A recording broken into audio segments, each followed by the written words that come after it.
17। अरे गधे, अब वर्गमूल निकलवा रहा हूं, वर्ग थोड़ी निकलवा रहा हूं 17 का। चलो तो भाई 17 के पास में स्क्वायर कौन सा है? पास में मतलब पहले ही होता है हमेशा। 4 चौके 16, 17 में से 16 गया तो 1, ध्यान से देखिएगा, ध्यान से देखिएगा, 1 आ गया। अब तो संख्या ही उतरने के लिए नहीं बची, अब क्या करोगे? बस यही कॉन्सेप्ट ध्यान रखना है कि आपको एक दशमलव लगाना होता है। ये आपका क्या कहलाता है? दशमलव। और दशमलव जैसी लगाया, यही इसकी एनर्जी का सोर्स है। जैसी दशमलव लगाया, अगर आप वर्गमूल निकाल रहे होते हो तो आपकी 2 जीरो उतर जाती है अपने आप। ये कहां से आई? इस दशमलव की वजह से आई।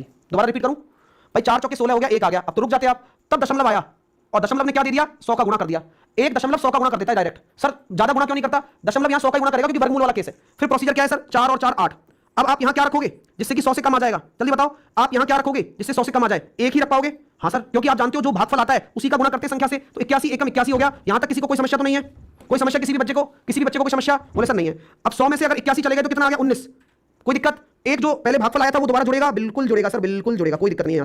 यहां तक किसी भी बच्चे को या किसी भी स्टूडेंट को किसी तरह की कोई समस्या है तो मेरे से बोल दे, हाँ, फिर मैं उसको समझाऊंगा। अब मैंने दशमलव की ताकत तो दे दी है उसको, तो दशमलव की ताकत क्या करेगी? ये ऐसे क्या करेगा? ये आह्वान करेगा, अरे यहाँ 82 है, यहाँ 19 है, मैं तो फंस चुका हूं, हे भगवान कुछ करो। भगवान ने 2 जीरो और भेज दी। क्यों? क्योंकि भाई साहब भगवान ने कुछ नहीं करा, उसके कर्म अच्छे थे। पॉइंट समझ में आया? उसके कर्म अच्छे थे तो भगवान ने मदद कर दी। अगर कर्म अच्छे नहीं होते भगवान नहीं करेगा मदद। तो सिंपल सी बात है, 2 जीरो फिर से आ गई, वो तो आनी थी क्योंकि दशमलव पहले से लगा हुआ है हमारे पास। अब यहां पर वही सेटलमेंट होगी। यहां क्या रखा जाए? तो यहां पर आप 2 रखोगे तभी तो 1600 के आसपास बन पाएगा। 1600 के आसपास बन पाएगा। तो ये कितना हो गया सर? 1644 हो गया। 1644 हो गया। भाई साहब एक बात बताऊं आपको, दशमलव के 2 अंकों तक हमने आंसर निकाल दिया। यानी कि रूट 17 को हम बोल सकते हैं 4.12 के आसपास। और ये पूरी एग्जैक्ट वैल्यू नहीं है, ये 4.12 ही है, लेकिन ये अनुमान है। ये कैसा मान है? अनुमान है, अनुमान। ये एग्जैक्ट वैल्यू नहीं होती, तो ये एग्जैक्ट होता तो बराबर होता। अगर मैं लहरा के बलखा के लिख रहा हूं, इसका मतलब अनुमान लिख रहा हूं, तो ये 4.12 एक अनुमान है। इसके आगे भी चल सकता है, इसके आगे भी चल सकता है।